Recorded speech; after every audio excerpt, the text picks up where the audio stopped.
जी नाज़रीन, ब्रेक के बाद आपको खुशामदीद कहते हैं। हम बात कर रहे हैं पाक भारत बेहतर ताल्लुकात के लिए जो खामोश सिफारतकारी हुई है, पस पर्दा जो राब्ते हुए हैं, उसके क्या नताइज सामने आ रहे हैं। हमारे साथ हमें ज्वाइन किया है साबिक सफ़ीर हैं, हाई कमिश्नर हैं पाकिस्तान के भारत के अंदर, जनाब बासित, डॉक्टर अब्दुल बासित हैं। साथ नईमा अहमद महजूर साहब हैं जो BBC से वाबस्ता हैं, कश्मीरी जर्नलिस्ट हैं, कश्मीर से ताल्लुक़ है उनका।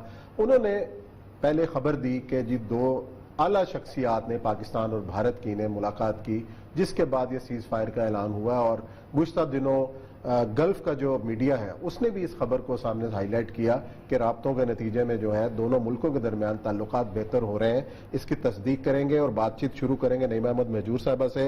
नईमा साहबा, ये जो राब्ते हुए, एक तो किस सतह के राब्ते थे और इन राब्तों के बाद कश्मीर की सूरत हाल के ऊपर खास तौर पर क्या असर पड़ा? उसके बाद हमने देखा कि सीज फायर का भी जो है वो ऐलान सामने आया। हमारे पाकिस्तान के आर्मी चीफ जनरल बाजवा साहब ने भी ये कहा कि माजी को भुलाकर आगे बढ़ना चाहिए।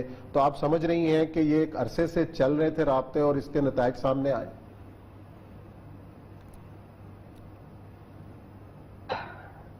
देखिए उस्मान साहब, मुझे लगता है कि जब बालाकोट हुआ और उसके बाद से फिर हमने देखा कि लद्दाख, ईस्ट लद्दाख में जो चाइनीज इंकर्शन हुआ, उसके बाद से जो आलमी बरादरी है वो काफी अलर्ट हो गए।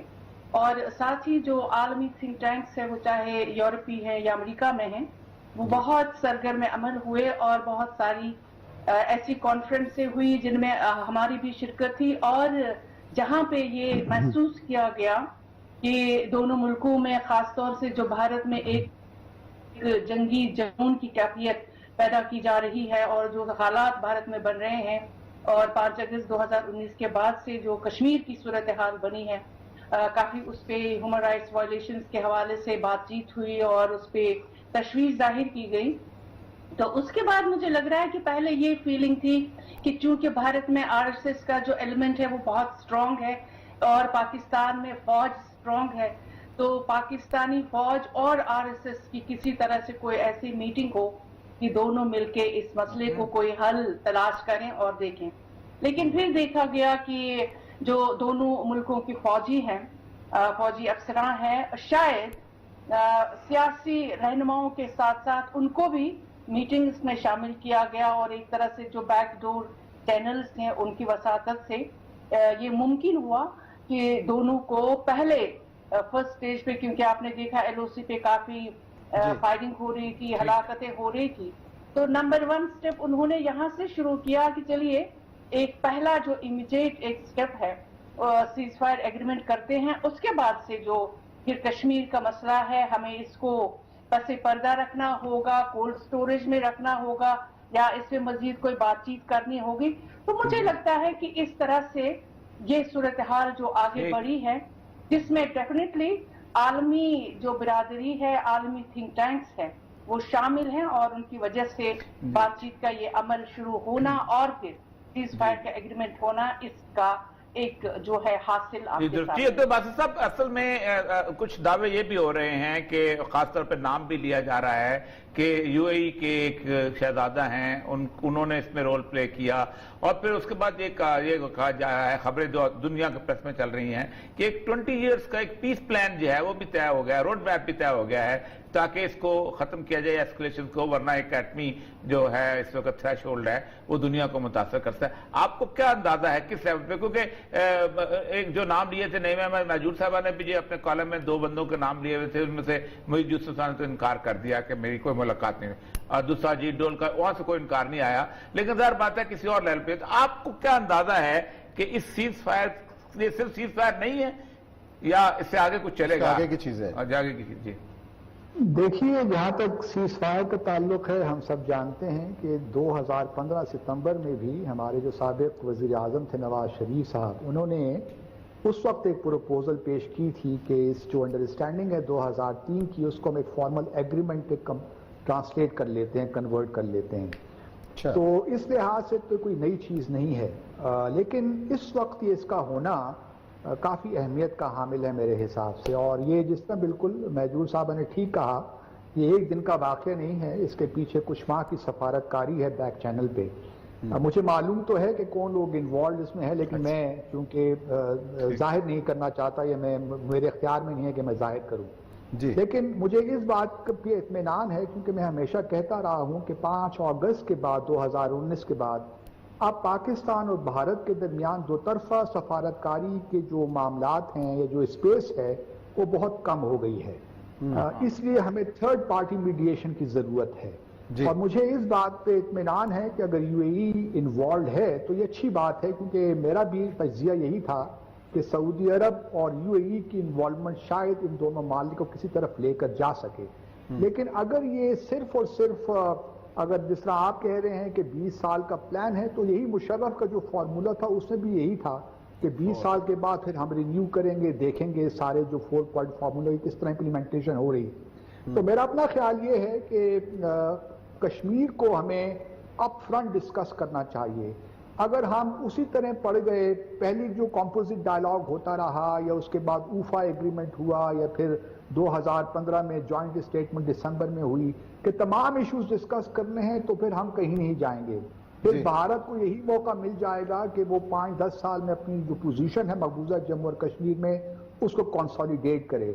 इसलिए इस वक्त जो वक्त की अहम जरूरत है वो ये है कि हमारा सिर्फ और सिर्फ फोकस कश्मीर पे रहना चाहिए। अगर भारत कश्मीर पे डिस्कशन करता है, उसके सोल्यूशन की तरफ निकलता है तो बहुत अच्छी बात है।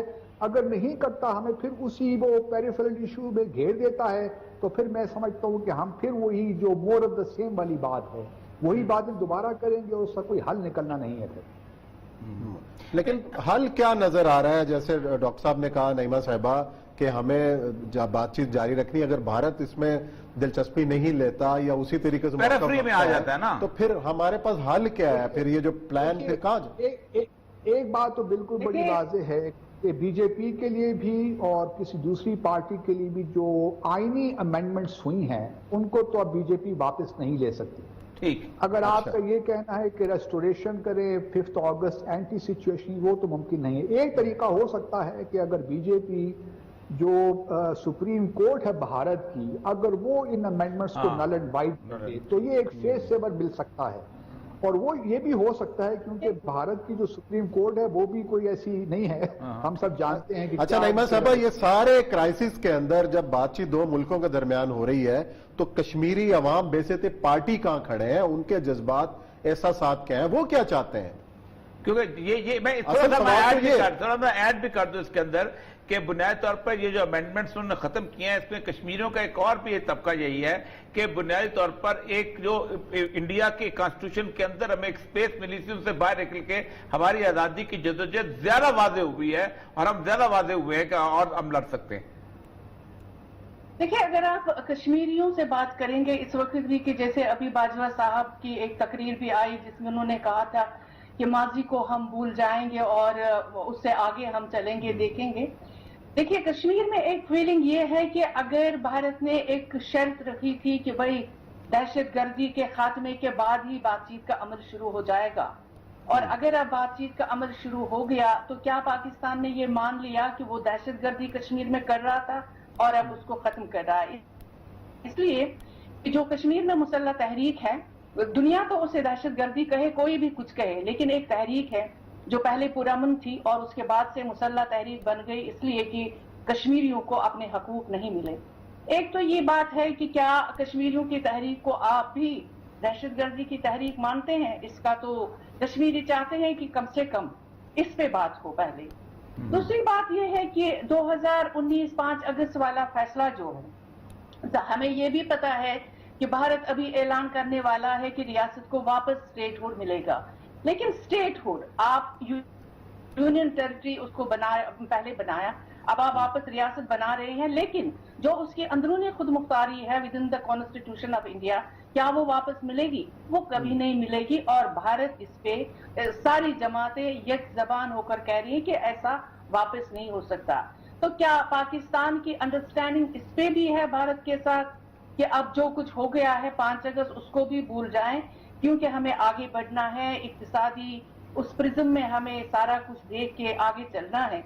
تو یہ بہت بڑا اہم سوال ہے. چلیں یہ سوال کا جواب ڈاکٹر باسط صاحب سے میرا خیال ہم لیتے ہیں کہ ظاہر سفارتکار بھی ہیں کہ ہمیں پاکستان کے پاس اب آپشنز کیا ہیں اس حوالے سے. اور دوسری ایک چیز بات صاحب اس پہ ضرور تبصرہ کیجیے گا دونوں سے کہ ہم نے آج تک کشمیر کو ایک بائی لیٹرل ایشو رکھا ہے، جبکہ کشمیری بذات خود اگر اس فریق نہ ہوں تو کیا یہ مسئلہ حل ہو سکتا ہے بائی لیٹرل پہ؟ خواہ باجوہ صاحب بولیں یا وہاں کا آرمی چیف بولے. دیکھیے آپشنز تو آپ کے پاس بڑے لیمیٹڈ ہیں ان دا سینس کہ ایک تو آپ کو انٹرنیشنل سپورٹ نہیں ملی، 5 اگست کے بعد سفارتکاری میں وہ جان نہیں تھی جس کی وجہ سے آپ کو سپورٹ ملتی. ٹھیک جہاں تک دیکھیے اس کا عسکری پہلو ہے وہ بھی بڑا امپورٹنٹ ہے کیونکہ ایک لیجیٹیمیٹ اسٹرگل ہے، اور جو انٹرنیشنل پرنسپل ہے ایرگو اومنس یہ بالکل اس بات کی تائید کرتا ہے کہ جو آکوپیشن کے خلاف جدوجہد ہے وہ جائز جدوجہد ہوتی ہے، اور یہ بالکل عالمی قانون کے مطابق ہے. دوسری بات یہ ہے کہ یہ جو دیکھیں نا جہاں تک کہ ٹیررزم کی بات ہے جو بات کی ہے، یہ تو 2004 میں ہم نے اپنا مقدمہ خود ہی خراب کیا جب 6 جنوری کو ہم نے جوائنٹ اسٹیٹمنٹ سائن کی واجپئی صاحب کے ساتھ اسلام آباد میں، اور وہاں ہم نے یہ تسلیم ہی کر لیا امپلیسٹلی کہ جی یہ بھی یہاں سے پاکستان سے اب وائلنس اور ٹیررزم نہیں ہوگا مقبوضہ جموں اور کشمیر میں. تو ہم نے over the last so many years ہم نے خود اپنا کشمیر میں جو ہمارا بڑا سالڈ مقدمہ تھا ہم نے اس کو کمزور سے کمزور کرتے چلے گئے. تو اس کے بعد اگر آپ دیکھیں شرم الشیخ کی اسٹیٹمنٹ لے لیجئے اس میں کشمیر کا ذکر نہیں، پھر آپ اوفا کی اسٹیٹمنٹ لے لیجئے اس میں کشمیر کا ذکر ہی نہیں، پھر آپ 2015 کی اسٹیٹمنٹ لے لیجئے جوائنٹ اسٹیٹمنٹ اس میں کشمیر کو باقی ایشوز کے ساتھ شامل کر دیا گیا. تو ہم نے خود مختلف مرحلوں میں چلیں جی ہمیں بڑی زبردست سفارتکاری کی ضرورت ہے. ڈاکٹر صاحب آپ کی موجودگی کا فائدہ اٹھاتے ہوئے ایک سوال اور براڈ شیٹ سے متعلق آپ سے پوچھنا تھا کہ آپ کا نام بھی جو ہے وہ کمیشن کی رپورٹ میں آیا اور وہ کس طریقے سے آ گیا، اس کی ذرا وضاحت کر دیجئے کہ وہ جو کوتاہی ہوئی ہے کیا ہوئی ہے، ذرا بتائیے گا.